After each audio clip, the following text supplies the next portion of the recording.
بسم اللہ الرحمن الرحیم۔ السلام علیکم ورحمۃ اللہ وبرکاتہ۔ حضرت سیدنا ابو ہریرہ رضی اللہ تعالیٰ عنہ سے روایت ہے، رسول اکرم صلی اللہ علیہ وآلہ وسلم نے ارشاد فرمایا،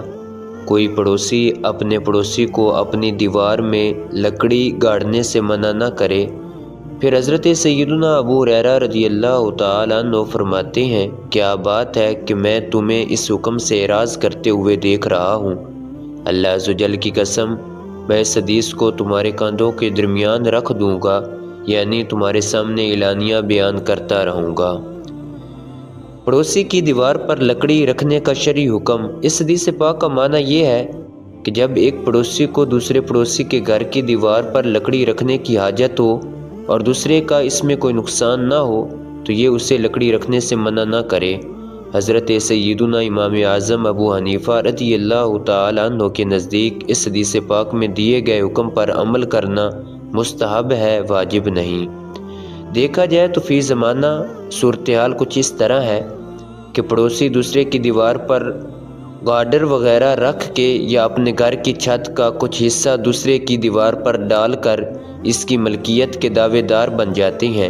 اور اس پر قبضہ کر لیتے ہیں۔ ایسے حالات میں جب بندے کو اس بات کا ڈر ہو کہ اس کی دیوار وغیرہ پر قبضہ کیا جا سکتا ہے تو وہ خود کو نقصان سے بچانے کے لیے پڑوسی کو منع کر سکتا ہے۔ چنانچہ مفسر شہیر محدث کبیر حکیم الامت مفتی احمد یار خان علیہ رحمۃ الحنان فرماتے ہیں، خیال رہے کہ فی زمانہ پڑوسی دوسرے کی دیوار میں کیل گاڑ کر دیوار کے دعوے دار بن جاتے ہیں، اس لیے احتیاط چاہیے کہ یہ بھی ایک قسم کا نقصان ہے اور نقصان کی صورت میں منع کرنا بلا کراہت جائز ہے۔ فرمان ابو ہریرہ رضی اللہ تعالی عنہ کا پس منظر، جب حضرت سیدنا ابو ہریرہ رضی اللہ تعالی عنہ مروان کی طرف سے مدینہ منورہ کے حاکم بنائے گئے اور وہاں آپ رضی اللہ تعالی عنہ نے لوگوں کے سامنے یہ حدیث پاک بیان کی تو انہوں نے اپنے سر جھکا لیے۔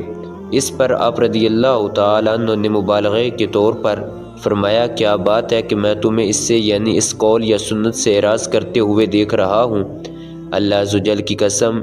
میں اس حدیث کو تمہارے کاندھوں کے درمیان رکھ دوں گا۔ مطلب یہ کہ اگر تم نے اس حکم کو قبول نہ کیا اور اس پر عمل نہ کیا تو میں اسے تمہارے سامنے بار بار بیان کروں گا،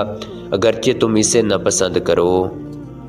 حاجت درپیش ہو اور نقصان کا اندیشہ نہ ہو تو پڑوسی کو دیوار پر لکڑی رکھنے یا کیل وغیرہ لگانے سے منع نہیں کرنا چاہیے۔ نقصان کا اندیشہ ہونے کی صورت میں پڑوسی کو دیوار پر لکڑی رکھنے اور کیل وغیرہ لگانے سے منع کرنا جائز ہے، البتہ آسان طریقے سے منع کرنا چاہیے۔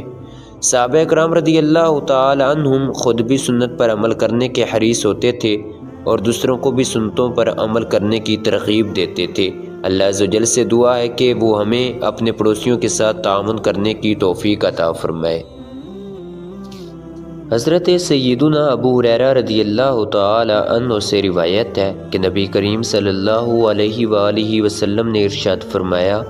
جو اللہ عز و جل اور یوم آخرت پر ایمان رکھتا ہے وہ اپنے پڑوسی کو اذیت نہ دے، اور جو اللہ عز و جل اور یوم آخرت پر ایمان رکھتا ہے اسے چاہیے کہ اپنے مہمان کی خاطر تواضع کرے، اور جو اللہ عز و جل اور یوم آخرت پر ایمان رکھتا ہے اسے چاہیے کہ اچھی بات کہے یا خاموش رہے۔ حضرت سیدنا ابو شریح خزائی رضی اللہ تعالی عنہ سے روایت ہے کہ نبی کریم صلی اللہ علیہ وآلہ وسلم نے ارشاد فرمایا، جو اللہ عز و جل اور یوم آخرت پر ایمان رکھتا ہے اسے اپنے پڑوسی کے ساتھ احسان کرنا چاہیے، اور جو اللہ عز و جل اور یوم آخرت پر ایمان رکھتا ہے اسے چاہیے کہ وہ اپنے مہمان کی خاطر تواضع کرے، اور جو اللہ عز و جل اور یوم آخرت پر ایمان رکھتا ہے اسے چاہیے کہ اچھی بات کہے یا خاموش رہے۔ علامہ شہاب الدین احمد بن محمد قسطلانی قدس سرہ النورانی فرماتے ہیں،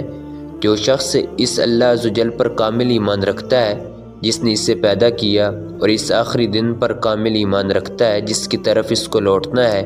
اور جس میں اسے اس کے عمل کی جزا دی جائے گی، تو وہ اپنے پڑوسی کو ایذا نہ دے۔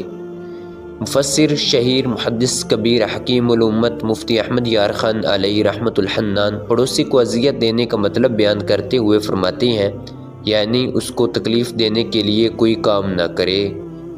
پڑوسی کی اذیت برداشت کرنا۔ مروی ہے کہ ایک شخص حضرت سیدنا عبداللہ بن مسعود رضی اللہ تعالیٰ عنہ کی خدمت میں حاضر ہوا اور عرض کی، میرا ایک پڑوسی ہے جو مجھے تکلیف پہنچاتا ہے، برا بھلا کہتا ہے اور مجھ پر تنگی کرتا ہے۔ آپ رضی اللہ تعالیٰ عنہ نے فرمایا، واپس جاؤ، اگر اس نے تمہارے بارے میں اللہ عز و جل کی نافرمانی کی ہے تو تم اس کے بارے میں اللہ عز و جل کی فرما برداری کرو۔ سیدنا امام محمد غزالی علیہ رحمۃ اللہ الوالی فرماتے ہیں، یاد رکھو پڑوس کا حق صرف یہ نہیں کہ پڑوسی کو اذیت دینے سے روکا جائے، بلکہ اس کی طرف سے پہنچنے والی تکلیفوں کو برداشت کرنا بھی اس کے حق میں شامل ہے، کیونکہ بعض اوقات پڑوسی بھی تکلیف نہیں پہنچاتا، لہٰذا صرف تکلیف نہ پہنچانے سے پڑوسی کا حق ادا نہیں ہوگا، کیونکہ یہ تو روکنے کے بدلے میں رکنا ہے کہ اس نے اذیت نہیں دی تو اس نے بھی نہیں دی۔ اسی لیے صرف پڑوسی کی طرف سے پہنچنے والی تکلیف کو برداشت کرنا ہی کافی نہیں، بلکہ اس کے ساتھ نرمی اور اچھے طریقے سے پیش آنا بھی ضروری ہے۔